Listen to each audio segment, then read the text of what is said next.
Hello friends, this is Rachna Sharma from Shiksha Jyoti Bharat. दोस्तों, इन दिनों हम इंग्लिश में सीख रहे हैं टेंसेस। अभी तक हमने पास्ट टेंस और प्रेजेंट टेंस के सारे टाइप्स देख लिए हैं। हमें पता है कि स्ट्रक्चर कैसे बनाया जाता है और सेंटेंस कैसे फॉर्म किया जाता है। और सिर्फ यही नहीं जानने से टेंस हमको टेंस कर सकता है, लेकिन मुझे लगता है कि चूंकि हमें पता है स्ट्रक्चर और सेंटेंसेस के बारे में, इसलिए हमें टेंस नहीं करेगा। चलिए टेंस की सीरीज को आगे बढ़ाते हुए आज हम सीखेंगे सिंपल फ्यूचर टेंस, जिसे हम फ्यूचर इंडेफिनिट टेंस भी कहते हैं। फ्यूचर इंडेफिनिट टेंस क्या होता है, ये हम जानेंगे आज के सीरीज में। साथ में जानेंगे स्ट्रक्चर और देखेंगे कि हम इनका यूज कहाँ और कब करते हैं, और बहुत सारे अलग अलग एग्जांपल्स के थ्रू समझने की कोशिश करेंगे। तो चलिए स्टार्ट करते हैं कि what do we mean by simple future tense. Tense हमें बताता है कि कोई एक्शन कब हुआ। चूंकि यहाँ पर फ्यूचर की बात हो रही है, इसलिए हमें पता है कि जो एक्शन है वो फ्यूचर में होगा, भविष्य में होगा, आने वाले कल में होगा। और एक्शन कैसे होगा? एक्शन जो है वो इंडेफिनिट होगा। यह टेंस हमें बताता है कि जो एक्शन है वो इंडेफिनिट है। मतलब हमें एक्शन से ये पता नहीं चलेगा कि एक्शन पूरा हो रहा होगा या पूरा हो चुका होगा, कब हुआ, कितना हुआ। इसलिए तो इसे इंडेफिनिट टेंस और फ्यूचर है, इसलिए फ्यूचर इंडेफिनिट टेंस कहते हैं। तो इसका डेफिनेशन क्या होगा? We use simple future tense to indicate an action that will happen or occur in the future। भाई जो एक्शन फ्यूचर में होगा वही होगा सिंपल फ्यूचर टेंस और फ्यूचर इंडेफिनिट टेंस। चलिए एग्जांपल्स देखते हैं। मेरी दोस्त आएगी, माय फ्रेंड विल कम। मैं उससे मिलकर बहुत खुश होंगी, I shall be very happy to see her. मान लीजिए त्योहार पास आ रहा है, मुझे शॉपिंग के लिए जाना है। मैं पड़ोसी को बता रही हूँ कि मैं शॉपिंग के लिए जाऊंगी, I shall go for shopping. अब पूछ रही हूँ कि तुम शॉपिंग कब करोगी, when will you do the shopping. मैं पार्टी में हूँ, पार्टी में मेरी फ्रेंड सीता के बारे में मैं किसी से पूछते हुए बोल रही हूँ कि क्या सीता पार्टी में नहीं आएगी। Want Sita come in the party. ये वॉन्ट क्या है? ये विल नॉट का कॉन्ट्रैक्शन है, क्योंकि ये सेंटेंस निगेटिव इंट्रोगेटिव में था, इसलिए हमने कहा won't Sita come in the party. हम पार्टी में डांस करेंगे, we shall dance in the party.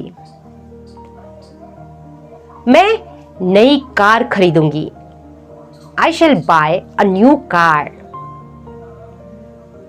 क्या लगता है किसे जॉब मिलेगा? Who do you think will get the job.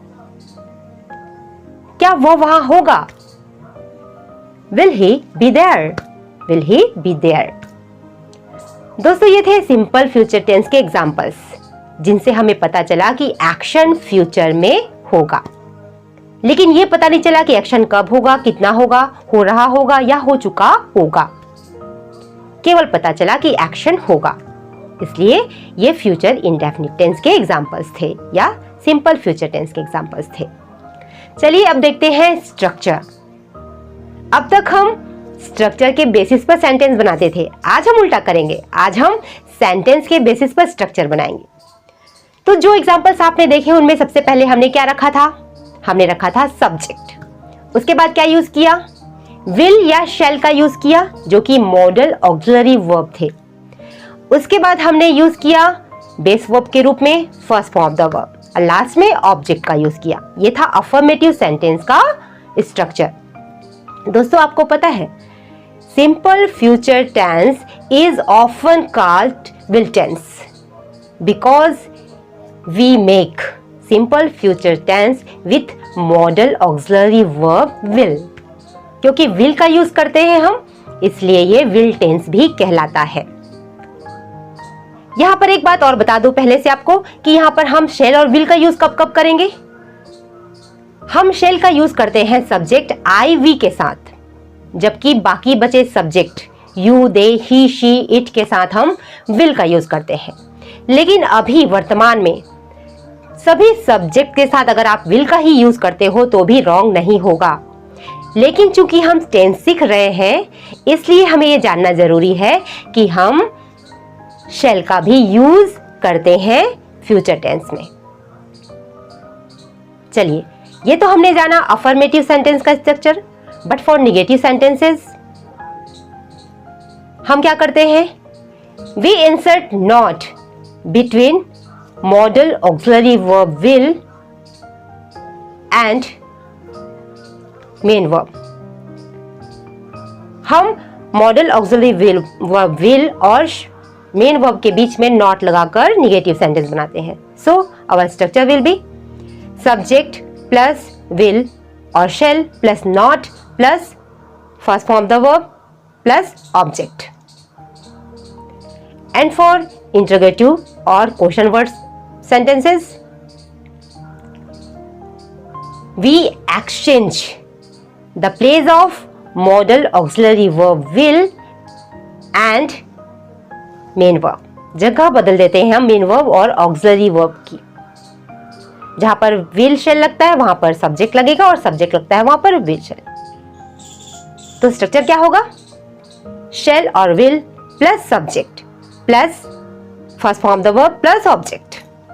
और जब WH क्वेश्चन वर्ड्स होगा, जैसे कि हमने पहले कहा था when will you do the shopping, तो WH क्वेश्चन वर्ड सबसे पहले, उसके बाद विल और शेल, फिर हमारा सब्जेक्ट, फिर वर्ब का first form plus object at last.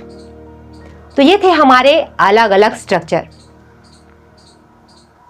चलिए अब बात करते हैं कि when and where do we use simple future tense और फ्यूचर इंडेफिनिट टेंस को यूज हम कहां और कब करते हैं। चलिए देखें दोस्तों, हम यहाँ पर अलग अलग जो एग्जांपल्स देखेंगे उनको इसी स्ट्रक्चर के बेसिस पर इंग्लिश में ट्रांसलेट करते हुए आगे बढ़ेंगे। हम सेंटेंस फॉर्म करना सीखेंगे, तो ध्यान दीजिएगा और मेरे साथ बने रहिएगा। पहली कंडीशन जिसमें हम सिंपल फ्यूचर टेंस का यूज करते हैं वो क्या है? We use simple future tense when there is no plan और decision to do something before we speak. इसका क्या मतलब हुआ कि बोलने से पहले, किसी एक्शन को करने से पहले, के बारे में बोलने से पहले हमने कोई उसके बारे में डिसीजन या प्लान नहीं किया कि हमको ये एक्शन करना है। Okay, we make decision spontaneously, instantly at the time of speaking. हम बोलते समय जब फटाक से निर्णय लेते हैं कि हमको ये एक्शन करना है, करना होगा, इसे कहते हैं स्पॉन्टेनियस डिसीजन। तब हम इस टेंस का यूज करते हैं।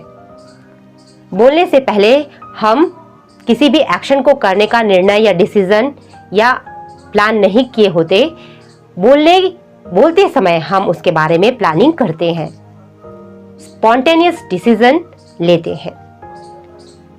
तो ये कहलाता है हमारा सिंपल फ्यूचर टेंस का सेंटेंस जिसमें हम स्पॉन्टेनियस डिसीजन लेते हैं।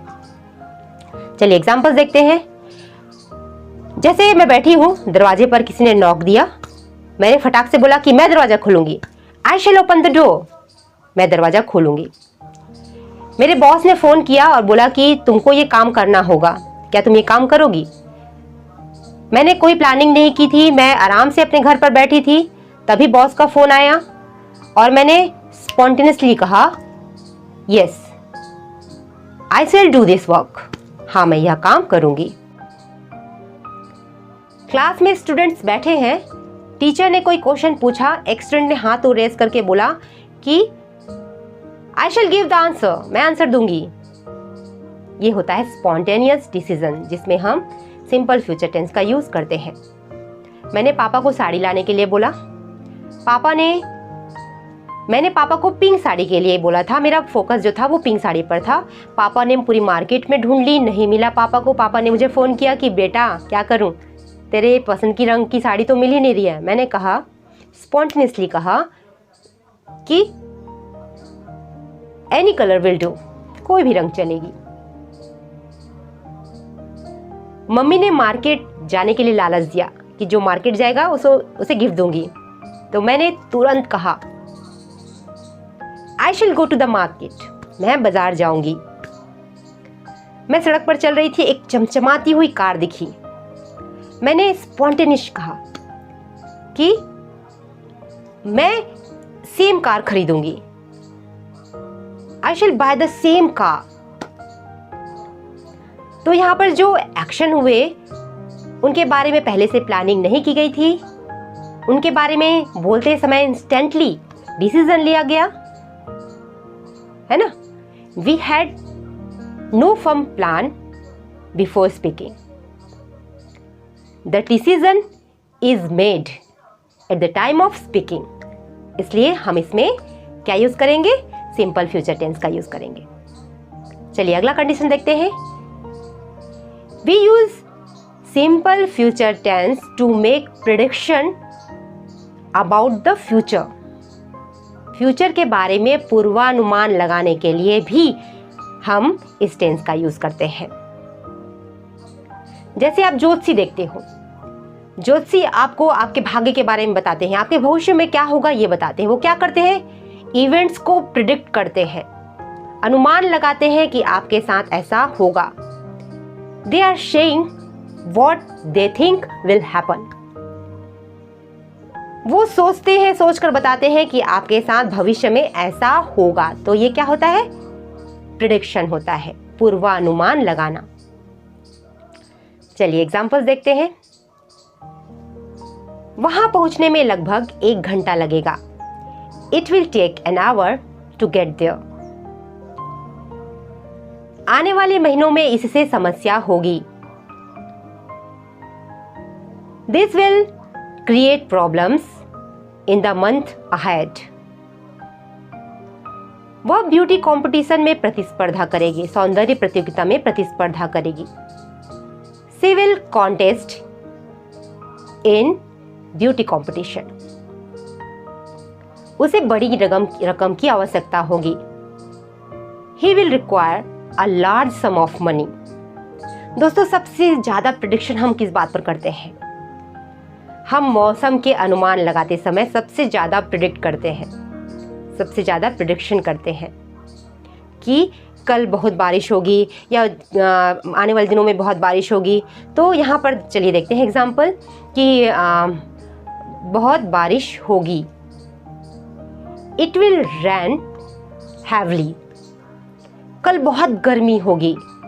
It will be too hot tomorrow. हम मैच देख रहे हैं और ये अनुमान लगा रहे हैं कि भारत जीतेगा या पाकिस्तान जीतेगा, भारत जीतेगा या पाकिस्तान। अब पूर्वानुमान लगाते समय, प्रेडिक्ट करते हुए हमने कहा कि भारत मैच में जीतेगा, India will win the match. ये होता है प्रेडिक्शन जिसमें हम सिंपल फ्यूचर टेंस का यूज करते हैं। चलिए नेक्स्ट कंडीशन देखते हैं। We use simple future tense to express willingness और अनविलिंगनेस। मर्जी को जानने के लिए, इच्छा अनिच्छा को बताने के लिए, व्यक्त करने के लिए भी हम इस टेंस का यूज करते हैं। जैसे कि I will play the cricket, I will play cricket, मैं क्रिकेट खेलूंगी, मतलब क्रिकेट खेलने की मेरी इच्छा है इसलिए मैं क्रिकेट खेलूंगी। मैं वहां नहीं जाऊंगी पर राम जाएगा। I shan't go there but Ram will. वह उसे इसे नहीं देगी। किसी चीज को देने की बात हो रही है कि वह इस चीज को उसे नहीं देगी। She won't give it to her. वह इसे उसे नहीं देगी। मैं तुम्हारी मदद नहीं करूंगी। आई शैंट हेल्प यू। तो यहां पर हमको विलिंगनेस और अनविलिंगनेस का पता चला, जिसके लिए हमने सिंपल फ्यूचर टेंस को यूज किया। चलिए देखते हैं next condition. We use simple future tense to know the wishes of another person. किसी अन्य व्यक्ति के इच्छा और अनिच्छा को जानने के लिए भी हम इस टेंस का यूज करते हैं। चूंकि हमें सामने वाले की इच्छा को जानना है तो हम क्या करेंगे, उसकी इच्छा अनिच्छा को जानने के लिए उससे क्वेश्चन करेंगे। और क्वेश्चन क्या मतलब, इंटरोगेटिव सेंटेंसेस। इंटरोगेटिव सेंटेंसेस का स्ट्रक्चर क्या होगा, सबसे पहले शैल और will plus subject plus first form of the verb जो हमारा बेस वर्ब होगा, उसके बाद लास्ट में ऑब्जेक्ट। अगर निगेटिव इंटरोगेटिव हुआ तो सबसे पहले शैंट या वांट का यूज करेंगे, उसके बाद सब्जेक्ट, उसके बाद first form of the verb plus object. चलिए एग्जांपल्स देखते हैं। क्या तुम सामान के लिए बाजार जाओगे या बाजार जाओगी? Will you go to the market to buy things? Will you go to the market to buy things? मैं शुरू करूंगी या तुम करोगे? Shall I begin or you will? क्या खाने के लिए कुछ बनाऊं? Shall I make something to eat? Shall I make something to eat? क्या हम वहां नहीं जाएंगे? Shan't we go there? ये shan't क्या है? Shall not का कॉन्ट्रैक्शन है, याद रखिएगा। Shan't we go there? क्या हम वहां नहीं जाएंगे? हम हॉलिडे के लिए कहां जाएंगे? ये WH क्वेश्चन वर्ड है। इसके माध्यम से भी हम इच्छा जानना चाहते हैं कि हम कहां जाने वाले हैं, कहां जाएंगे छुट्टियों के लिए। तो हम इसे इंग्लिश में कहेंगे Where shall we go for holiday? Where shall we go for holiday? अगर मैं इसे धोती हूं तो इसका रंग निकलेगा। तो क्या इसका रंग निकलेगा? Will the color out if I wash it? क्या तुम टेबल से अपनी पुस्तकें हटाओगे? Will you take your books off the table? इन सारे सेंटेंसेस से हमें पता चला कि हम सामने वाले की मर्जी जानना चाहते हैं। ये सारे सेंटेंसेस या तो WH क्वेश्चन वर्ड्स में थे या फिर इंटरोगेटिव सेंटेंसेस में। चलिए अब लास्ट कंडीशन देखते हैं जिसमें हम सिंपल फ्यूचर टेंस या फ्यूचर इंडेफिनिट टेंस का यूज करते हैं। We use simple future tense for commanding, command के लिए, ऑर्डर के लिए, प्रॉमिस के लिए, डिटर्मिनेशन के लिए, थ्रीट के लिए यानी धमकी के लिए हम इस टेंस का यूज करते हैं। दोस्तों यहाँ पर एक बात और जरूर बता दूं आपको कि अब तक आपने स्ट्रक्चर में देखा कि हम आई वी के साथ सेल का और बाकी you they he she it के साथ विल का यूज करते हैं। लेकिन जब हम कमांड देते हैं, ऑर्डर देते हैं, प्रॉमिस करते हैं, डिटर्मिनेशन बताते हैं या फिर किसी को धमकी देते हैं तब हम उल्टा करते हैं। हम आई के साथ और वी के साथ विल का यूज करते हैं, वहीं पर you they he she it के साथ सेल का यूज करते हैं। हुआ ना, बिल्कुल ऑपोजिट। चलिए एग्जांपल्स देख लेते हैं। पहले प्रॉमिस से शुरू करते हैं। मैं माता पिता की आज्ञा मानूंगी। आई विल ओबे माई पेरेंट्स। मैं एग्जाम के लिए तुम्हारी मदद करूंगी, ये भी प्रॉमिस है। I will help you for examination. अब धमकी सुनिए। मैं तुम्हें मार डालूंगी। I will kill you. मैं तुम्हें देख लूंगी। I will see you. तुम यहीं खड़े रहोगे। You shall stand here. You shall stand here. अब डिटर्मिनेशन। मैं अच्छे अंकों के लिए कड़ी मेहनत करूंगी। मैं कड़ी मेहनत करके अच्छे अंक लाऊंगी। I will work hard to get good marks. फिर से सुन लीजिए। जब आप किसी को कमांड करेंगे, ऑर्डर देंगे, प्रॉमिस करेंगे, डिटर्मिनेशन बताएंगे या फिर थ्रेट करेंगे, धमकी देंगे, तब आप उल्टा करेंगे। आई वी के साथ आप विल का यूज करेंगे, वहीं पर you they he she it के साथ आप शैल का यूज करेंगे।